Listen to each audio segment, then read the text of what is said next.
সময় মসৃণ হয়? দীপা রানী এমনই এক স্বপ্নচারী নারী। তিনি বিভিন্ন রকম ফলের আচার তৈরি করে স্থানীয়ভাবে সরবরাহ করতেন, কিন্তু চিরাচরিত পণ্যে যেন বৈচিত্র্যের অভাব ছিল। বাজারের চাহিদা ছিল নতুন কিছুতে। কিভাবে এই সীমিত পরিসর থেকে বেরিয়ে এসে বড় স্বপ্ন দেখবেন? ঠিক তখনই পল্লী কর্মসহায়ক ফাউন্ডেশন PKSF, ডেনমার্ক সরকার ও ইফাদ এর অর্থায়নে SDS এর RMTP প্রকল্পের নিরাপদ পোল্ট্রি এবং পোল্ট্রিজাত পণ্যের বাজার উন্নয়ন উপপ্রকল্প নিয়ে এলো নতুন এক সম্ভাবনা।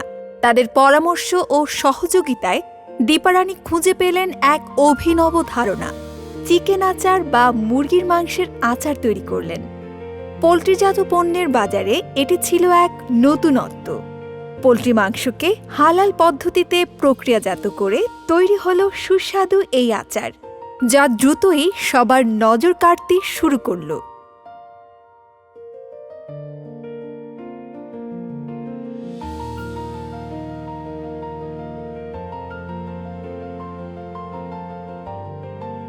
প্রাথমিকভাবে স্থানীয় পর্যায়ে বিক্রি শুরু হতেই চিকেন আচার ব্যাপক সাড়া পেল।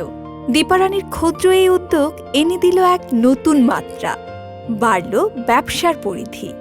SDS এর বিশেষ প্রশিক্ষণ ও সহায়তায় তিনি একটি বাণিজ্যিক ফেসবুক পেজ তৈরি করলেন, যার মাধ্যমে এখন দেশের বিভিন্ন স্থান থেকে অর্ডার পাচ্ছেন এবং সফলভাবে পণ্য সরবরাহ করছেন। চিকেন আচার আজ দীপা রানীর সফলতার প্রতীক। এটি প্রমাণ করে সহযোগিতা পেলে নারীর স্বপ্ন পাখা মেলে উঠতে পারে, ছড়িয়ে যেতে পারে দেশ থেকে দেশান্তরে।